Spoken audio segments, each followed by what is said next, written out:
Bueno, vamos a meternos de lleno en este tema. Cuando escuchamos la palabra nucleótidos, la mente casi siempre salta a una sola cosa, el ADN, ¿cierto? La famosa molécula de la vida. Pero, ¿y si les dijera que eso es apenas el comienzo de una historia mucho, mucho más grande? Hoy vamos a desarmar la ciencia detrás de estas moléculas para descubrir un universo de funciones que son, de verdad, críticas para nuestro cuerpo y que van muchísimo más allá de la genética.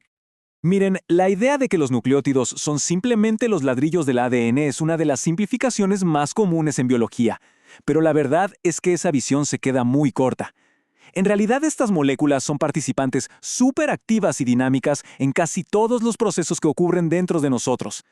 Entender esto cambia por completo cómo vemos su importancia. Para poder entender todos sus roles, primero tenemos que hacer una parada obligatoria, ver de qué están hechos. Como con cualquier máquina compleja, la clave de su función está en su diseño, así que vamos a echarle un vistazo a su estructura fundamental. Aquí la tenemos. Esta es la estructura básica. Todo nucleótido, sin excepción, tiene estos tres componentes. Primero, la base nitrogenada, que es como su tarjeta de identidad, lo que le da su nombre. Luego, el azúcar, que es una pentosa, y que define si el nucleótido será parte de ARN o de ADN. Y finalmente los grupos fosfato, que son la clave de su energía y su capacidad para unirse a otras moléculas. Esta estructura de tres partes es justamente lo que los hace tan increíblemente versátiles. Y aquí la cosa se pone más interesante. Resulta que esas bases nitrogenadas no son todas iguales.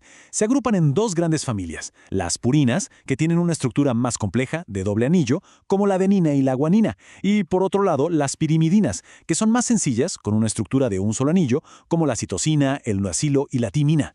Esta diferencia en su arquitectura, en su forma, es fundamental para todo, desde cómo se emparejan en el ADN hasta las otras miles de funciones que tienen en el metabolismo. Perfecto. ¿Ya sabemos qué son? La siguiente pregunta es obvia. Si son tan importantes, ¿de dónde las saca el cuerpo? Pues resulta que tenemos un sistema muy inteligente de 3 vías para asegurarnos de que nunca nos falten. A ver, la primera opción del cuerpo es fabricar nucleótidos desde cero. A este proceso se le llama síntesis por de novo.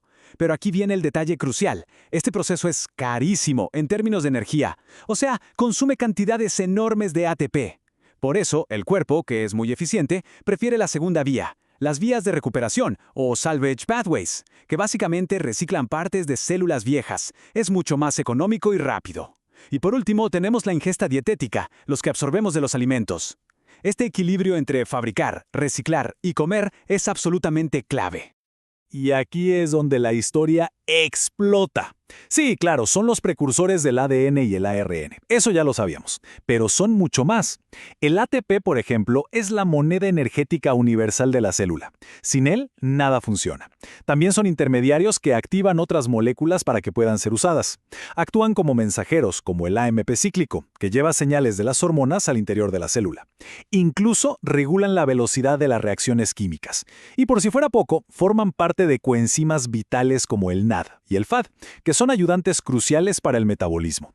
Son, de verdad, las navajas suizas de la bioquímica. Ahora que ya vimos lo versátiles que son, podemos enfocarnos en dónde su papel es más dramático, más crítico.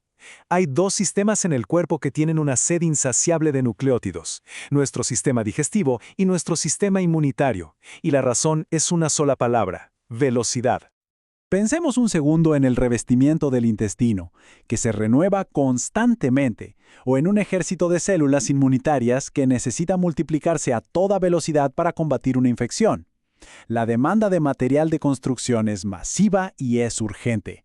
En estas condiciones, la síntesis de novo, que ya dijimos que es lenta y costosa, simplemente no da abasto.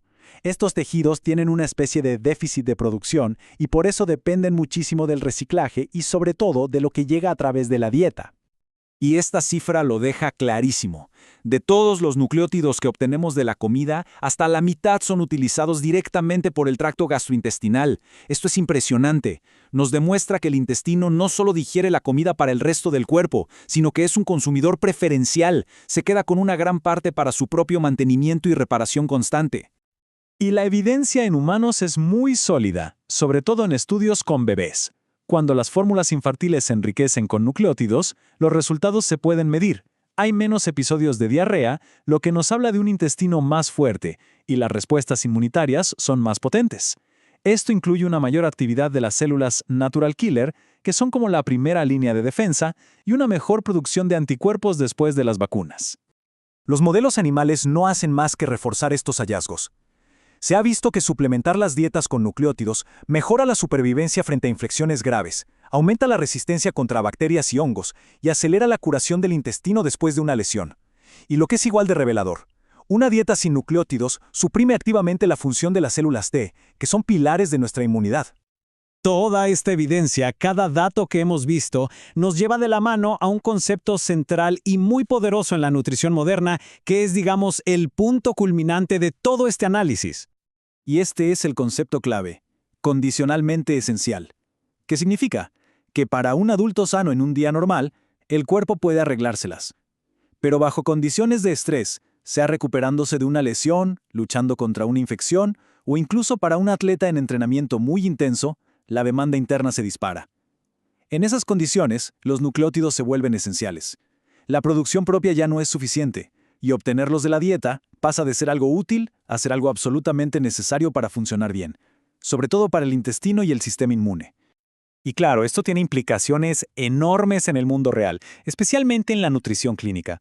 Para pacientes que se recuperan de una cirugía, de un accidente o que tienen el sistema inmunitario debilitado, asegurar que reciban suficientes nucleótidos no es solo un extra, puede ser un factor determinante en su recuperación, ayudando a que sus tejidos se reparen más rápido y a que su función inmune se restaure. Y esto nos deja con una pregunta final, una idea para reflexionar. Hemos visto que los nucleótidos son mucho más que simples ladrillos genéticos. Son reguladores, son energía, son el combustible para nuestros sistemas de defensa y reparación más activos. Quizás, solo quizás, una de las grandes claves para mejorar la resiliencia y la recuperación del cuerpo no está en un fármaco nuevo y sofisticado, sino en algo tan básico, tan fundamental como optimizar el suministro de estos componentes esenciales de la vida misma.